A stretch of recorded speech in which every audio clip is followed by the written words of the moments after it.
Do oitavo ano, tudo bem com vocês? Vamos para o nosso próximo conteúdo do quarto bimestre, tá? Que é os Estados Unidos no século XIX. Depois de conquistar a sua independência no final do século XVIII, os Estados Unidos decidiram, no século XIX, expandir seu território, seja adquirindo novos territórios ou conquistando a partir de invasões e conflitos.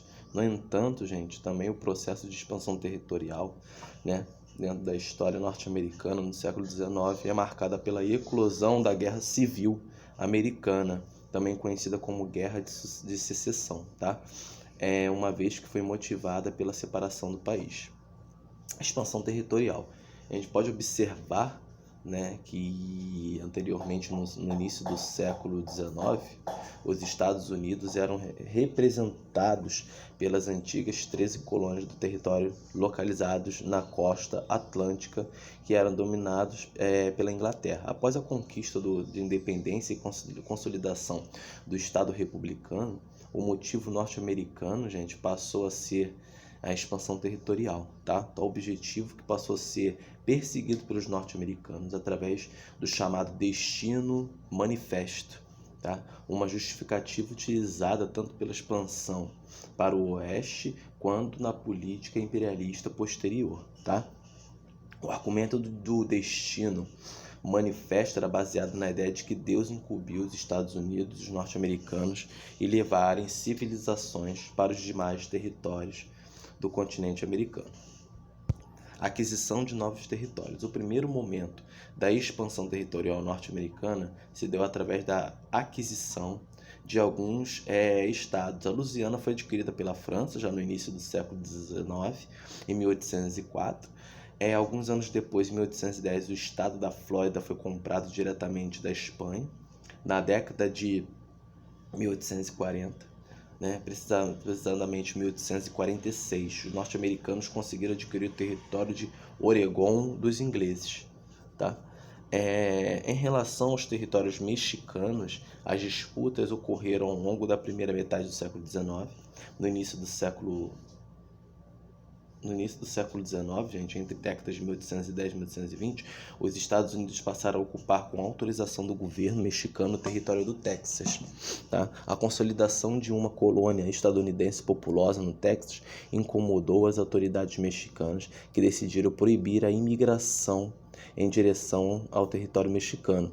O episódio resultou na Revolução Texana de 1835 a 1836.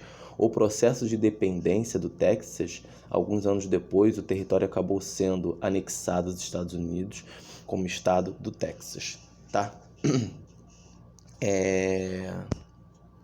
Marcha para o oeste, né?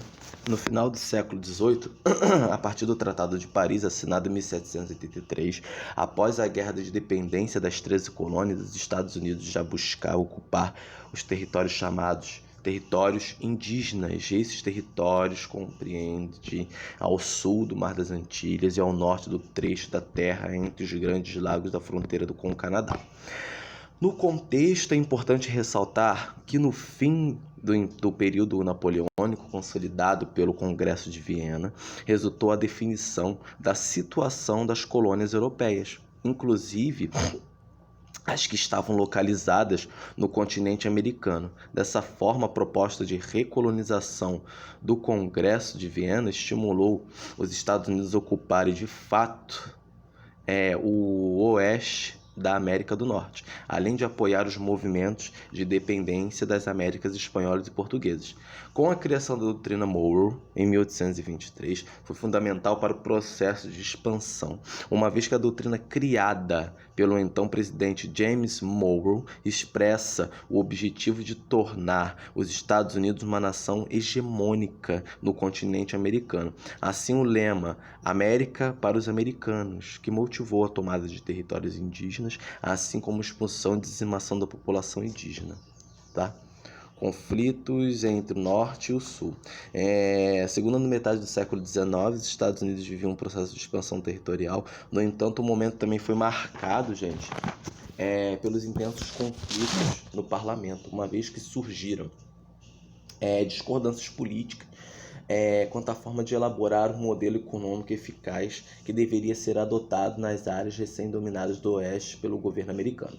A quase total falta de integração entre os estados do Norte e os estados do Sul se mostrava uma barreira para o desenvolvimento econômico do país. A oposição entre as mentalidades de ambos se torna cada vez mais evidente quando compramos os modelos econômicos utilizados por ambos os lados. Nos estados do Norte eram predominantes a produção manufatureira, com a pequena lavoura cultivada por pessoas brancas e livres. Os estados sul predominava a monocultura em gigantescos lotes de terras, latifúndios cultivados somente por escravos negros.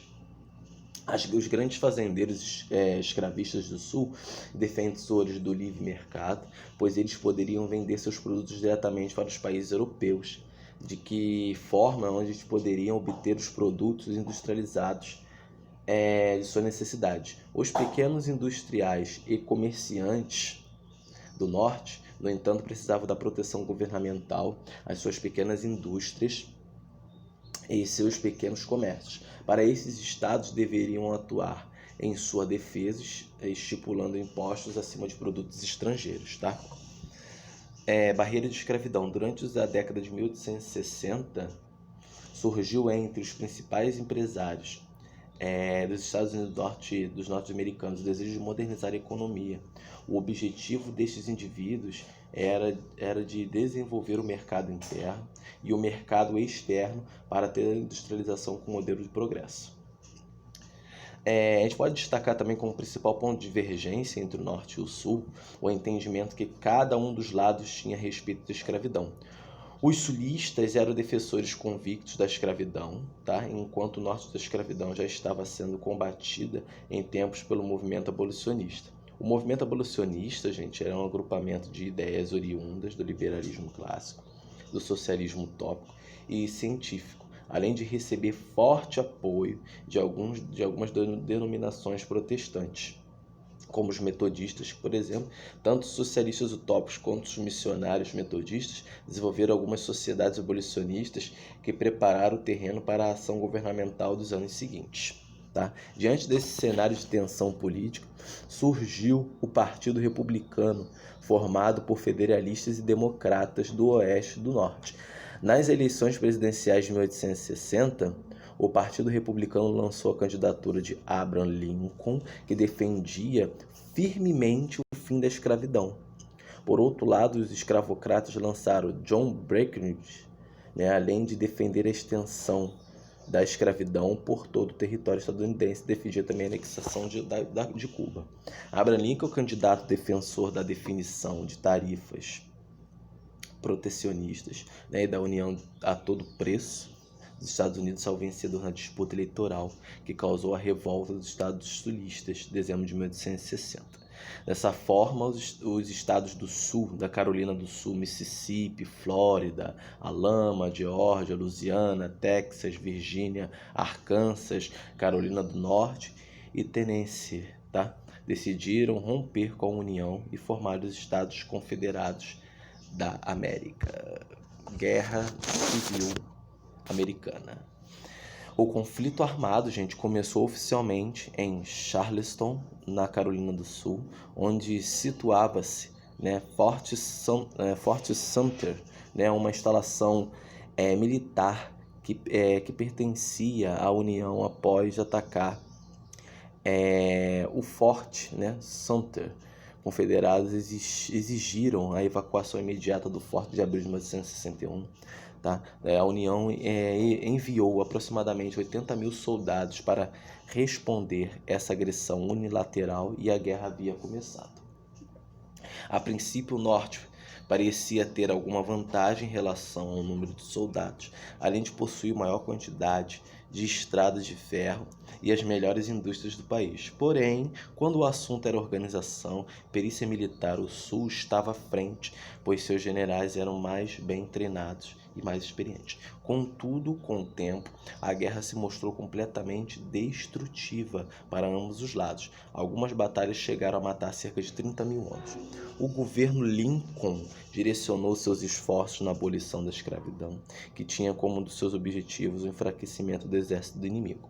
Em agosto de 1861, foi aprovada pela União a primeira lei do confisco, que autorizava o confisco de qualquer propriedade confederada dominada pelo exército da União após alguma batalha, e em seguida os abolicionistas conseguiram pressionar a aprovação da segunda lei do confisco, que declarava livres os escravos que tivessem fugido para o norte ou confiscados pelo exército da União.